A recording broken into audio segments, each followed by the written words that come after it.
जय श्री राधे। श्री हरिवंश राधा वल्लभ लाल की जय। त्रिवंश महाप्रभु की जय। परम पूज्य गुरुदेव महाराज की जय। बहुत बहुत स्वागत है सभी का गोवर्धन परिक्रमा में। आज हम श्रवण करेंगे श्री गोवर्धन का प्राकट्य और उसकी महिमा को। बहुत बहुत सुंदर अध्याय है, आइए इसे सुनते हैं। श्री कृष्ण के हृदय से प्राकट्य। तो जो गोवर्धन हैं वो कैसे प्रकट हुए हैं? श्री कृष्ण के हृदय से। आइए सुने। गिरिराजों का भी राजा गोवर्धन पर्वत श्री हरि के वक्ष स्थल से प्रकट हुआ है और पुलस्त मुनि के तेज से इस ब्रजमंडल में उसका शुभागमन हुआ और उसके दर्शन से मनुष्य का फिर इस लोक में पुनर्जन्म नहीं होता है। जय जय।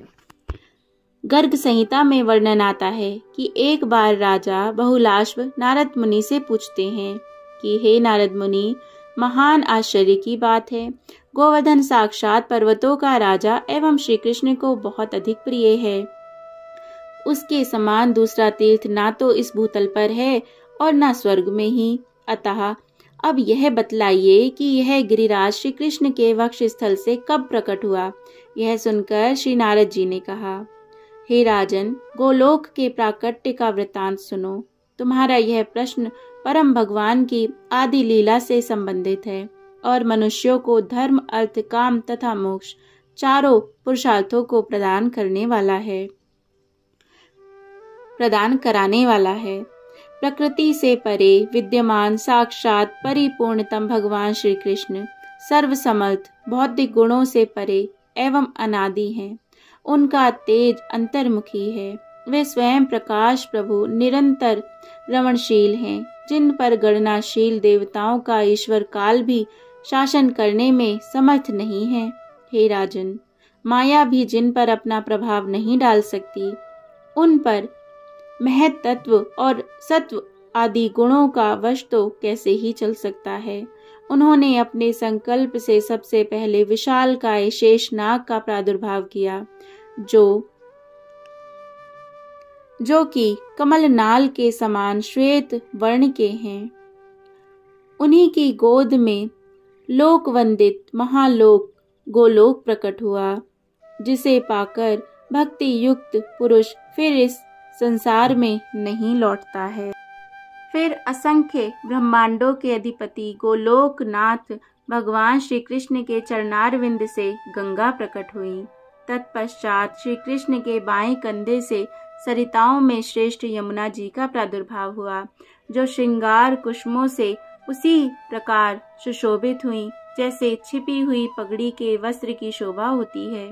तदंतर भगवान के दोनों टखनों तथा घुटनों से हेम रत्नों से युक्त दिव्य रास मंडल और नाना प्रकार के श्रृंगार साधनों के समूहों का प्रादुर्भाव हुआ।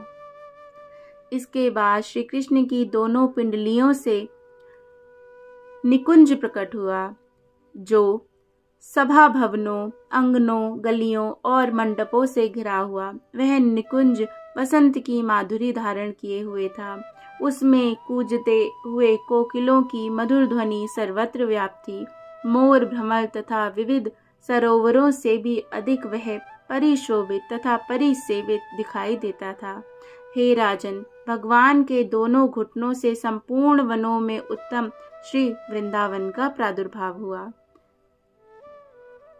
साथ ही उन साक्षात परम भगवान की दोनों जांघों से लीला सरोवर प्रकट हुआ। उनके कटी प्रदेश से दिव्य रत्नों द्वारा जटित प्रभामयी स्वर्ण भूमि का प्राकट्य हुआ और उनके उदर में जो रोमावलियां हैं, वे ही विस्तृत माधवी लताएं बन गईं। उन लताओं में नाना प्रकार के पक्षियों के झुंड सब ओर फैलकर कलरव कर रहे थे। गुंजार करते हुए भ्रमर उन लता कुंजों की शोभा बढ़ा रहे थे। वे लताएं सुंदर फूलों और फलों के भार से इस प्रकार झुकी हुई थी, जैसे उत्तम कुल की कन्याएं लज्जा और विनय के भार से नतमस्तक रहा करती हैं। भगवान के नाभि कमल से सहस्त्र कमल प्रकट हुए, जो हरिलोक के सरोवर में इधर उधर सुशोभित हो रहे थे। भगवान के त्रिबली प्रांत से मंदगामी तथा अत्यंत शीतल समीर प्रकट हुआ और उनके गले की हंसुली से मथुरा तथा द्वारका इन दो पुरियों का प्रादुर्भाव हुआ। जय हो। दोनों भुजाओं से श्रीदामा और 8 पार्षद उत्पन्न हुए। कलाइयों से इंद्र और कराग्रभा से उपनंद प्रकट हुए। श्री कृष्ण की भुजाओं से समस्त वृषभानुओं, गौओं तथा धर्म धुरंधर वृषभों का प्राकट्य हुआ। उनकी बुद्धि से घास और झाड़ियां प्रकट हुई। भगवान के बाएं कंधे से एक परम कांतिमान गौर तेज प्रकट हुआ, जिससे लीला, श्री भूदेवी, बिरजा तथा अन्य हरि प्रियाएं आविर्भूत हुई। भगवान की प्रियतमा जो श्री राधा हैं, उन्हीं को दूसरे लोग लीलावती या लीला के नाम से भी जानते हैं।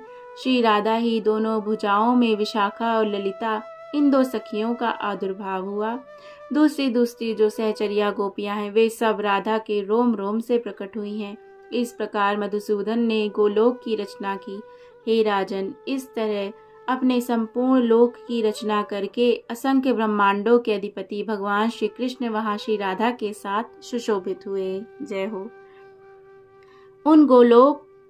उन गोलोक में एक दिन सुंदर रास मंडल में जहाँ बजते हुए नुपुरों का मधुर शब्द गूंज रहा था, जहाँ का आंगन सुंदर छत्र में लगी हुई गुम्फावलियों लड़ियों से अमृत की वर्षा होती रहने के कारण रस की बड़ी बड़ी बूंदों से सुशोभित था, जो मालती के चौंधुओं से स्वतः झरते हुए मकरंद तथा गंध से सरस एवं सुवासित था, जहाँ ताल ध्वनि और वंशीनाद सब ओर व्याप्त था, जो मधुर कंठ से गाए गए गीत आदि के कारण परम मनोहर प्रतीत होता था तथा सुंदरियों के रास रस से परिपूर्ण एवं परम मनोरम था। उसके मध्य भाग में स्थित कोटि मनोज मोहन हृदय वल्लभ से श्री राधा ने रसदान कुशल कटाक्ष पात करके गंभीर वाणी में कहा।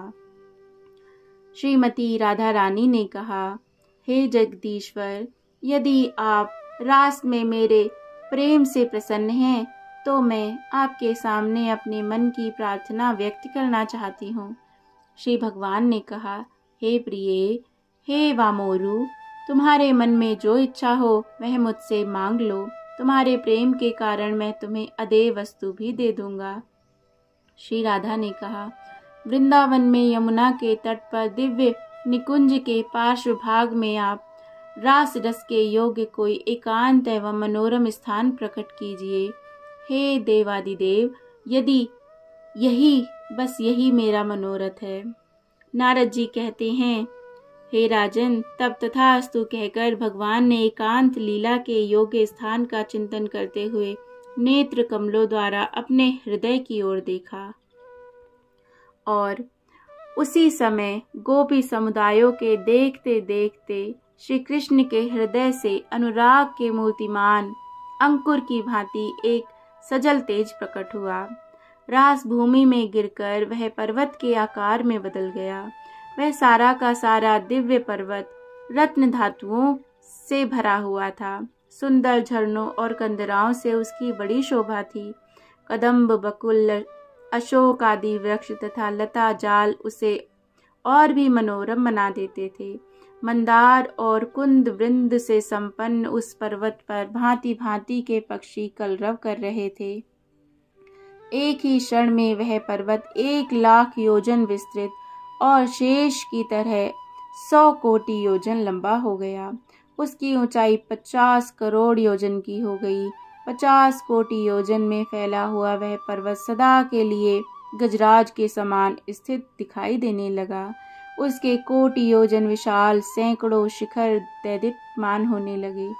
उन शिखरों से गोवर्धन पर्वत उसी प्रकार सुशोभित हुआ, मानो स्वर्ण में उन्मत्त कलशों से कोई ऊंचा महल शोभा पा रहा हो। कोई विद्वान उस गिरी को गोवर्धन और दूसरे लोग शतशृंग कहते हैं। इतना विशाल होने पर भी वह पर्वत मन से उत्सुक सा बढ़ने लगा।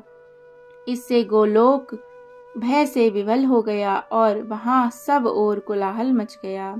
यह देख श्री कृष्ण उठे और अपने हाथ से शीघ्र ही उसे ताड़ना दी और बोले, अरे प्रच्छन्न रूप से बढ़ता क्यों जा रहा है? तू संपूर्ण लोकों को आच्छादित करके स्थित हो गया है। क्या ये लोग यहाँ निवास करना नहीं चाहते? ऐसा कहकर श्री कृष्ण ने उसे शांत किया और उसका बढ़ना रोक दिया।